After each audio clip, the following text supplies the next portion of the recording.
Hello बच्चों, let's see this question. Which hydrogen-like species will have same radius as that of Bohr orbit of hydrogen atom? Option दिए हुए हैं हमारे पास यहाँ पे चार अलग अलग स्पीशीज के लिए, और ये पूछा जा रहा है कि इसमें से किसका जो रेडियस होगा वो बोर ऑर्बिट ऑफ रेडियस के बराबर होगा, हाइड्रोजन के बराबर होगा. ठीक है, तो चलिए इस क्वेश्चन को सॉल्व करते हैं बच्चों. और सबसे पहले तो इस क्वेश्चन को सॉल्व करने के लिए जो रिक्वायर्ड की कॉन्सेप्ट है वो देख लेते हैं. देखिए, बोर ऑर्बिट का सवाल है ये बेसिकली. ठीक है, बोर्स ऑर्बिट का सवाल है. अगर आपको किसी भी बोर्स मतलब हाइड्रोजन लाइक स्पीशी के लिए अगर रेडियस निकालना है उसके nth ऑर्बिट का, तो वो होता है r1, और या फिर उसको आप और r0 कर लो, r0 into n square upon z.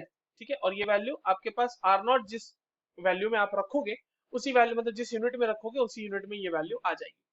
अब r0 यहाँ पे क्या है बच्चों? r0 है यहाँ पर orbit of, sorry, radius of first orbit of hydrogen. Hydrogen का फर्स्ट ऑर्बिट जो है वही है. समझ में आ गई बात? और इसकी जो वैल्यू होती है अगर हम एंगस्ट्रॉम में देखें बच्चों, तो ये वैल्यू होती है 0.529 एंगस्ट्रॉम होती है. बट ये रखने की जरूरत हमें है भी नहीं. हम सिर्फ r0 के बराबर वैल्यू अगर ले आएंगे तो वही स्पीशी हमारा आंसर हो जाएगा. अब एक एक करके हम सारे के लिए फटाफट कैलकुलेट कर लेते हैं. अब देखिए, ए में कहा जा रहा है n is equals to 2, Li 2+ का लाना है. z क्या होता है बच्चों? z होता है एटॉमिक नंबर, और n होता है जिस ऑर्बिट की बात की जा रही है. तो a में से r2 की बात की जा रही है, तो ये क्या हो जाएगा? r0 इंटू एन स्क्वायर है यहाँ पे, तो ये हो जाएगा 2 का square divided by lithium. Lithium की जो वो होता है, लिथियम का एटॉमिक नंबर होता है वो कितना होता है? वो होता है 3. तो ये क्या हो जाएगी वैल्यू बच्चों? 4/3 r0. क्या ये r0 के बराबर आई? नहीं. चलिए बी में देखते हैं. बी में हमारे पास क्या है बच्चों? बी में हमारे पास दिया हुआ है n is equal to 2, beryllium 3+.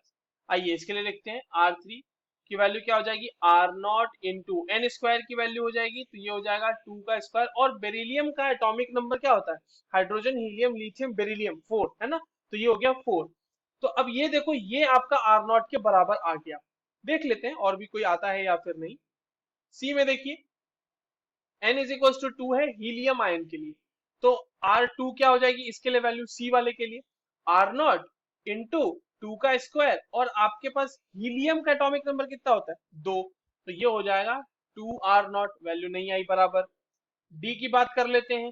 n is equal to 3 और Li 2+ का लाना है, तो आप देखो r3 की वैल्यू क्या हो जाएगी? r0 इंटू 3 का स्क्वायर डिवाइडेड बाई 3. ये वैल्यू कितनी आ जाएगी बच्चों? 3r0 के बराबर. तो हमारे पास ऑब्वियस सी बात है, अब एक ही आंसर बच रहा है, that is option B. I hope you understood this well. All the very best.